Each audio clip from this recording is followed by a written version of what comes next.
अब बढ़ते हैं आगे की तरफ, फोर्थ क्वेश्चन की तरफ। फोर्थ क्वेश्चन उसमें क्या कर रहा है, निम्न द्विघात समीकरणों का विभक्तिकृत ज्ञात करें। अभी पहला ही क्वेश्चन कराया है तो मैंने सोचा कि इसमें जो टिपिकल है उसको मैं करा देता हूँ और उसके बाद से आप इसमें जो बाकी की जो भी क्वेश्चन है उसको आप खुद सॉल्व करेंगे। अब आते हैं, देखिए इसका सॉल्यूशन हम क्या करेंगे। अब देखिए सबसे पहला काम हमारा होता है कि इस इक्वेशन से हम a की वैल्यू निकाल लें, b की वैल्यू निकाल लें। तो आसान है, a की वैल्यू √3 है और b की वैल्यू -2√2 है और c की वैल्यू -2√3 है। तो विविक्तकर निकालने के लिए जब विविक्तकर बोले, डिस्क्रिमिनेंट बोले तो d = b² - 4ac वाला फार्मूला हम अप्लाई करेंगे। b की वैल्यू है -2√2 इसका होल स्क्वायर -4 इंटू ए की जगह पे क्या है √3 और सी की जगह पे -2√3। क्लियर। अब देखिए -2√2 का स्क्वायर, तो ये देखो 2 का स्क्वायर क्या हो जाएगा 4 और माइनस और इंटू माइनस क्या हो जाएगा प्लस बन जाएगा 4। अब इंटू इसके साथ √2 भी है तो √2 का स्क्वायर 2 हो जाएगा, तो 4 × 2 माइनस। अब यहाँ पे देखना ये √3 और ये √3 मिलके क्या हो जाएगा 3 हो जाएगा और ये 4 और वो √3 मिलके 3 हो गया और इनटू ये -2 भी तो है ना, तो ये 2 और इसके साथ जो माइनस है ये वाला माइनस, इस माइनस और इस माइनस से मिलके ये क्या कर लेगा प्लस कर लेगा। अब 4 × 2 क्या हो जाएगा 8 और प्लस 4 × 3 = 12 और 12 × 2 = 24। तो 24 में अगर 8 जोड़ेंगे तो क्या हो जाएगा 32। देखो रूट से घबराओ मत, क्योंकि अगर दो रूट जब मिलते हैं तो वो रूट हट जाता है, तो यहाँ पे थोड़ा सा समझ लेना। अब अगले क्वेश्चन को सॉल्व करते हैं। इसमें भी हम a की वैल्यू निकाल लेंगे 4 और b की वैल्यू हो जाएगी -a, क्योंकि x का गुणांक क्या है a, कोएफिशिएंट क्या है -a है। फिर c = 2। अब क्या करोगे, डिस्क्रिमिनेंट = b² - 4ac विविक्तकर का ये फार्मूला था। b की जगह पे -a है तो -a का स्क्वायर -4 और इंटू a की जगह पे 4 और c की जगह पे 2, तो -a का स्क्वायर है तो माइनस इंटू माइनस प्लस हो जाएगा और a का स्क्वायर ही रहेगा।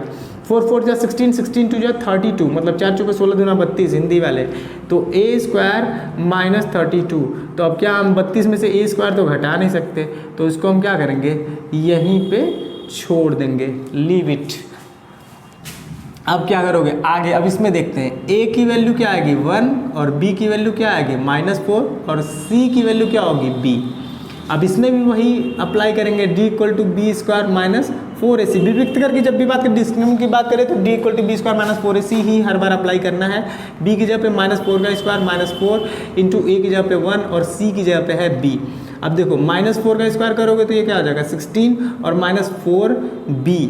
अब इसमें भी हम 4b में से घटा नहीं सकते हैं, तो क्लियर हुआ ना। डिस्क्रिमिनेंट निकालना बहुत ही आसान है, आसानी से निकाल सकते हैं। आगे अगले क्वेश्चन की तरफ।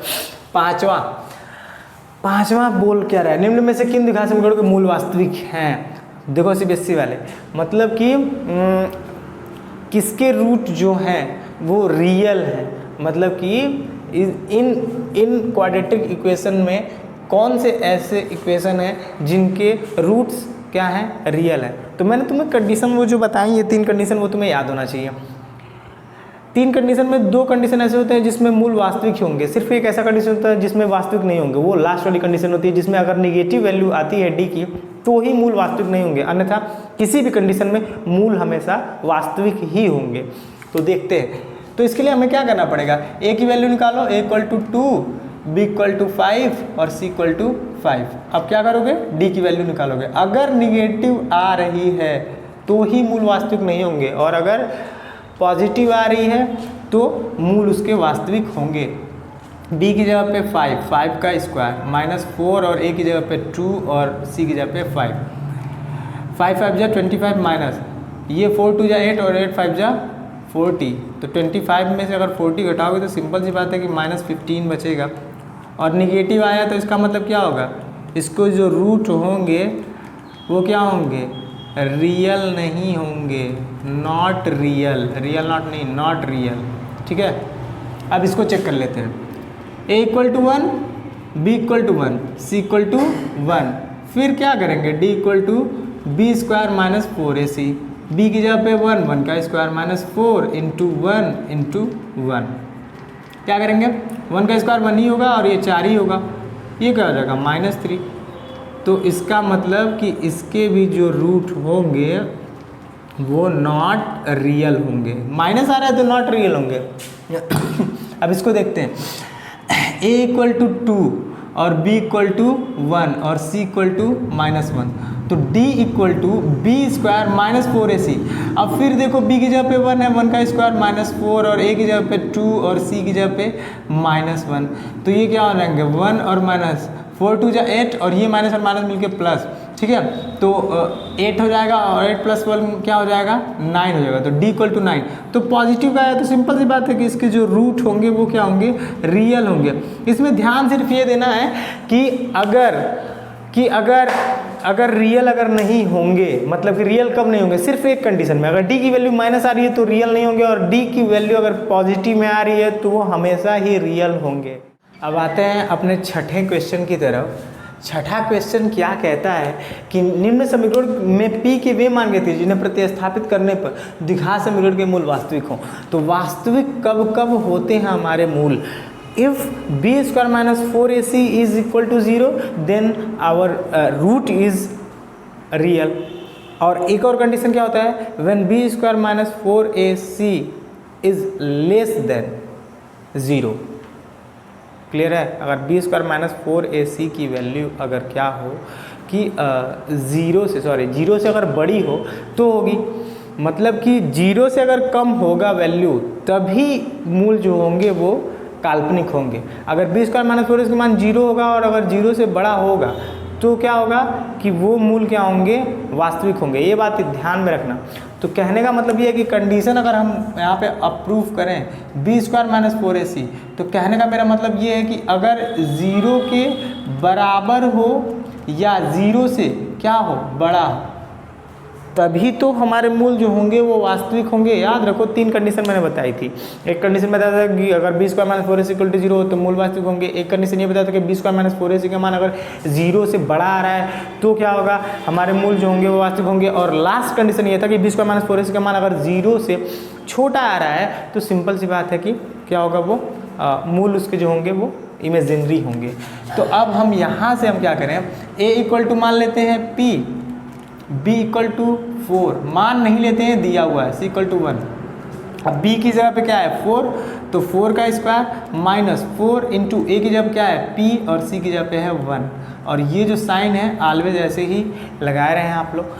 तो 4 का स्क्वायर 16 और माइनस 4p हो जाएगा, और ये साइन बदलना नहीं है। इस माइनस 4p को क्या करना है उधर भेज दो भैया, तो 16 और ये हो जाएगा 4p, ठीक है।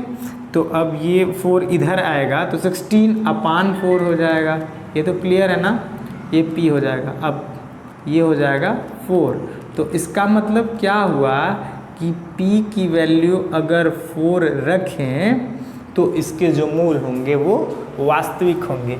सेम प्रोसेस यहाँ भी फॉलो करना है। b square minus 4ac is, अब आगे देखो b स्क्वायर माइनस 4ac का मान जो होना चाहिए वो 0 से या तो ग्रेटर देन होना चाहिए या तो इसके इक्वल होना चाहिए।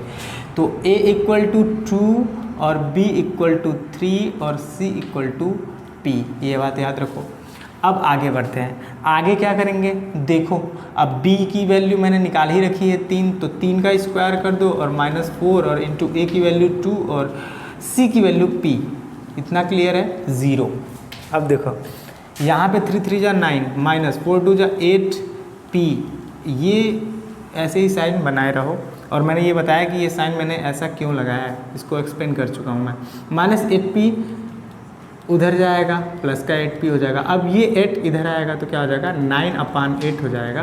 तो इसका मतलब p की वैल्यू जो होगी वो 9/8 होगी। मतलब 9/8 पे ये जो समीकरण जो होंगे वो क्या होंगे, उसके मूल जो होंगे वो हमेशा वास्तविक होंगे। यहाँ भी a इक्वल टू 2 और b इक्वल टू p और c इक्वल टू 3, तो b square minus 4ac is greater than or equal to 0।